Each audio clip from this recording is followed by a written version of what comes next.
E a Procuradoria-Geral da República pediu ao Supremo Tribunal Federal que a Polícia Federal ouça o senador Flávio Bolsonaro antes de decidir se denuncia, ou pede o arquivamento do inquérito que investiga uma suposta calúnia contra o presidente Lula. Esse é um caso e uma apuração dele, Jonas Maia, que está de volta aqui com a gente na programação da CNN Brasil. E aí, Eli Jonas, o que a gente pode esperar dessa decisão, desse pedido? Renan, quando uma investigação é finalizada pela Polícia Federal e enviada ao Supremo Tribunal Federal e também para o Ministério Público Federal, a PGR tem que se manifestar em 3 sentidos: ou arquiva o caso, ou denuncia o investigado, ou manda de volta para a Polícia Federal finalizar algo que, no entendimento da PGR, não ficou claro. No caso do senador Flávio Bolsonaro e do presidente Lula, a PGR falou para a Polícia Federal ouvir o Flávio Bolsonaro, para aí sim ela se manifestar, se denuncia, se arquiva ou não, nesse caso que é uma investigação de uma calúnia, no entendimento da Polícia Federal, um crime contra a honra, ao presidente Luiz Inácio Lula da Silva. Então, esse é o novo ponto, se a Polícia Federal vai ou não ouvir o senador Flávio Bolsonaro, pré-candidato à presidência pelo PL. Essa investigação foi determinada pelo Supremo Tribunal Federal em abril e aí em junho, uma investigação muito rápida, em junho a Polícia Federal já concluiu essa investigação e enviou ao Supremo Tribunal Federal, dizendo que o Flávio Bolsonaro cometeu um crime de calúnia contra o presidente Luiz Inácio Lula da Silva quando, em uma publicação nas redes sociais, associou o presidente Lula ao Nicolás Maduro. Disse o seguinte: que Lula será delatado, abre aspas, é o fim do Foro de São Paulo, tráfico internacional de drogas e armas, lavagem de dinheiro, suporte a terroristas e ditaduras, eleições fraudadas, é o que disse então o senador Flávio Bolsonaro nessa publicação. No entendimento da Polícia Federal, ao afirmar que Lula será delatado e na sequência listar uma série de crimes, o senador atribuiu falsamente ao presidente a prática de condutas criminosas. E aí o relatório também apontou não haver dúvidas sobre a autoria da publicação. Mas aí entra um outro ponto nesse caso, nessa investigação e nesse inquérito. A defesa do senador disse que a investigação não seguiu o rito que tem que seguir.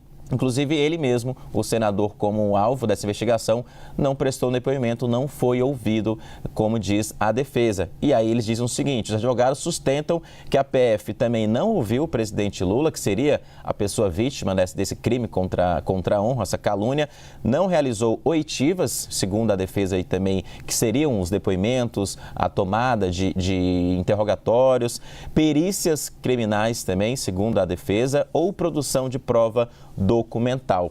Vou abrir aspas para a nota da defesa do senador Flávio Bolsonaro. Trata-se de um inquérito desprovido de atividade investigativa, um vazio probatório, um procedimento reduzido a capa e contra capa. As diligências iriam demonstrar que o fato objeto da postagem não era falso, mas verdadeiro e, portanto, incompatível com a configuração do crime de calúnia, o que diz então a defesa do senador Flávio Bolsonaro. Agora resta saber, após esse pedido da PGR para o Supremo Tribunal Federal, para o ministro Alexandre de Moraes, se ele vai determinar que a Polícia Federal ouça o senador Flávio Bolsonaro sobre essa investigação. Se houve um crime de calúnia, como foi essa publicação, e se também vai determinar o presidente Lula, um convite para o presidente Lula se manifestar sobre esse caso onde ele é apontado como uma vítima de calúnia. Renan?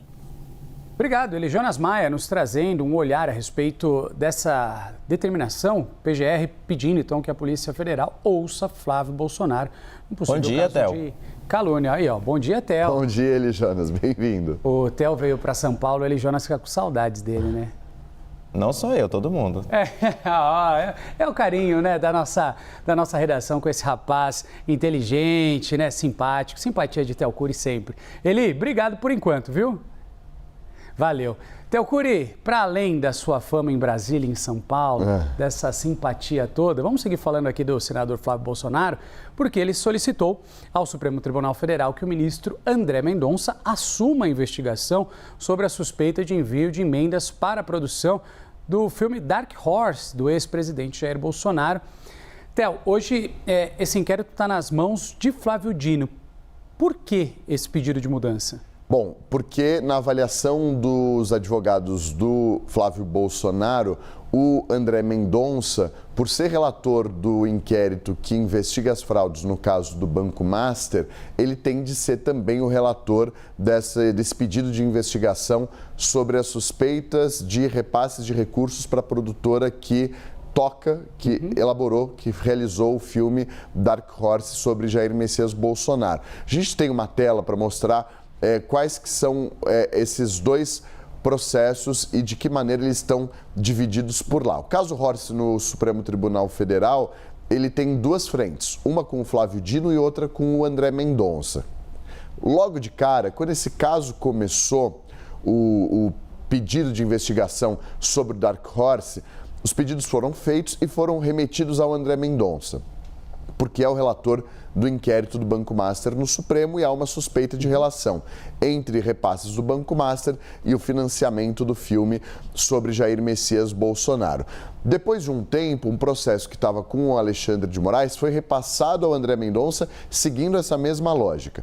Acontece que dois parlamentares acionaram uma ação do ministro Flávio Dino, que diz respeito às emendas parlamentares. Então, o André Mendonça é relator do caso Master, que investiga financiamento do filme e, nesse momento, aguarda parecer da Procuradoria-Geral da República. Ou seja, a investigação, o pedido de investigação não foi aceito ainda. A investigação propriamente dita não começou no gabinete do ministro André Mendonça.